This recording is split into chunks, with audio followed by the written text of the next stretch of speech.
Hi students, I'm back with the civics lesson number 1, class 9th. Okay, and we have already discussed the case study of child.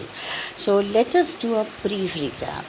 We saw that how Allende sacrificed his life for the cause of democracy and how a military coup took control of child and continued from 1973 to 1988, and then the military ruler General Pinochet decided to hold a referendum.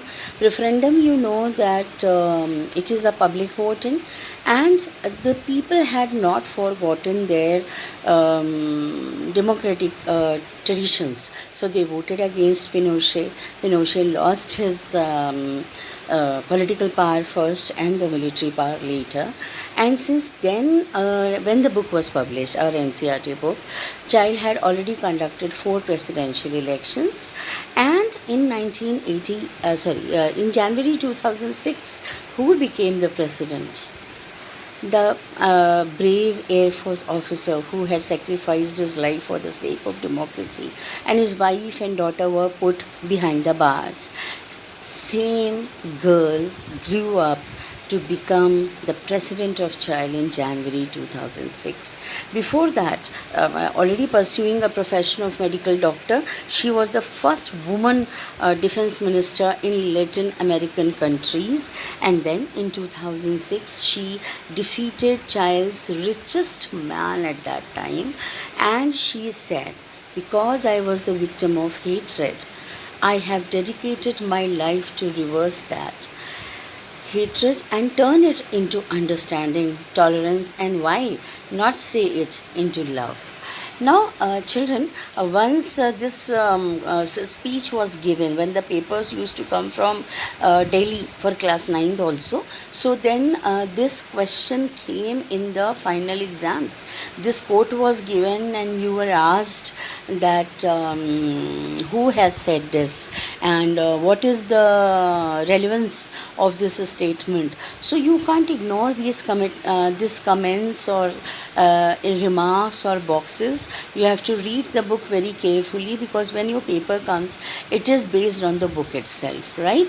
So now, after understanding the democracy, restoration of democracy in Child, let's talk about Poland. Poland is a East European country, and it had when the case dates back 1980, it had a communist government. Now, at that time, communism was very well established in East European countries, including USSR. USSR, of course, was the leader. China and so on. China, of course, part of Asia, and many East European countries were part of the Communist Brigade. So in Poland, now this is a very different case study as compared to Child, that there Poland was ruled by Polish United Workers' Party. Now, as the name suggests, do you understand what is communism? Communism, ISM, indicates love for, preference for, and so communism means love for community. It is an extreme form of socialism. And socialism is mainly a social structure and social setup where the means of earning, means of wealth are equally distributed. The work is not done for profit making. And so the ultimate benefit of society is kept in mind. But when it takes an extreme form in political, economic, financial terms, then it becomes a communist country. And definitely it is not as simple as the simple socialist revolution. The communist regime has always favored sort of dictatorial government, where hardly people can raise their voices against the government. Like in Poland, the worker union parties were only the ones which were sanctioned by the ruling party. No independent trade unions could be established. The freedom of press was limited. The freedom of expression was limited. So, in such circumstances, in 1980, in Poland, happened one strike.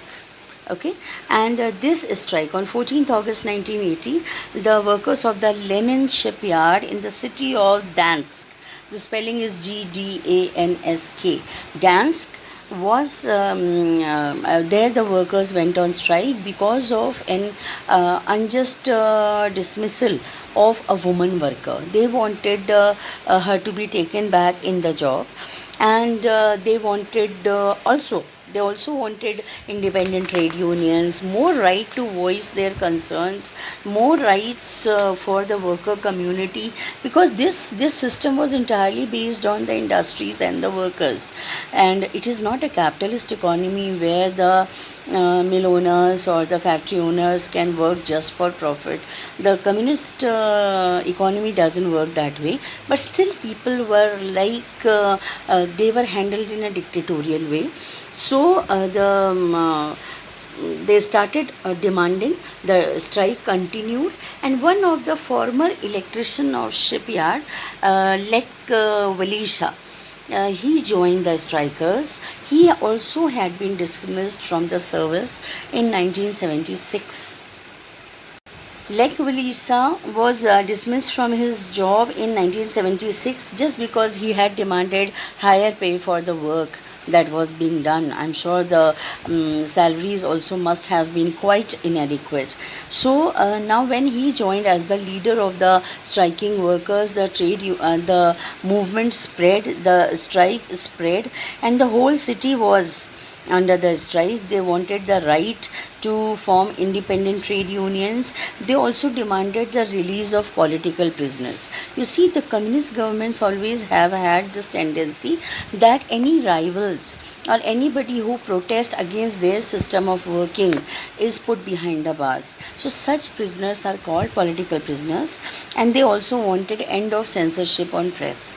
Now we in India are very lucky. We have a true democracy. The press is free to voice their concern. We are free to express our opinion and all, but it was not so in Poland. So finally the government had to surrender. A 21-point program was submitted by Lech Walesa, and it was signed by the representative of the government. The government agreed to allow the workers' right to form independent trade unions, their right to strike. Earlier it was illegal to strike without the government's consent. So they were allowed, and then a new trade union called Solidarity in English. In Polish it was called Solidarnosc, Solidarnosc, Solidarnosc, which means solidarity, means unity, means being together, means the faith in the strength of unity. It was formed, and within a year it had 1 crore member in Poland. So definitely when they became this powerful, the government's malfunctioning was brought forth. Their corruption, their barbaric treatment of people, their brutality, everything was brought forth. At that time, the government was led by General Zarulewski, and you know, as the name suggests, that he was a military person. So he immediately imposed martial law. Now, what is martial law? When the military takes over the charge of a country, then the kind of rule regulation they impose is called martial law. If you read about a lot of movements in Pakistan, you will find the mention of martial law very often, because the military there is quite powerful and quite influential. So thousands of solidarity workers were put behind the bars. All the freedom was taken away. The strikes were not allowed. The workers' trade union were not given sanctions, and so on. So this happened in 1981 December. But it did not continue and continue. In 1988, another wave of strikes started happening, and the Polish government was weaker this time. They could not really suppress it with the strength that earlier it had been. And again, the negotiation between the government and the workers' union started, and Lech Walesa started agreement for free elections. Means not only Communist Party, even others could participate. So the Solidarity party contested 100 seats, all 100 seats, and they won 99 out of 100. Only one seat was missed. So Poland had its first presidential elections in which more than one political party could contest. This happened in October 1990, and Walesa became the elected president of Poland. Now, these are extreme forms. In one, we saw the restoration of democracy. There was democracy, then the democracy was taken away by military coup, and then how it was established. In the second example, the so-called democracy is there. The elections take place, a political party is there, the president is there in power, but the freedom that a citizen should enjoy in democracy, or the rights that they should enjoy, they were deprived of, and how they fought for their right, and finally true democracy was established in Poland. So I hope through these two examples you will be able to understand the distinct features of democracy. The democracy is not same everywhere. Every country has its own features, circumstances, background, and so we are going to explore more of democracy in the next episode. Don't forget to share, subscribe, like. Don't forget to press the bell icon so that you can keep receiving the notifications of the new videos that I post. I hope you like it. I'll wait for your feedback.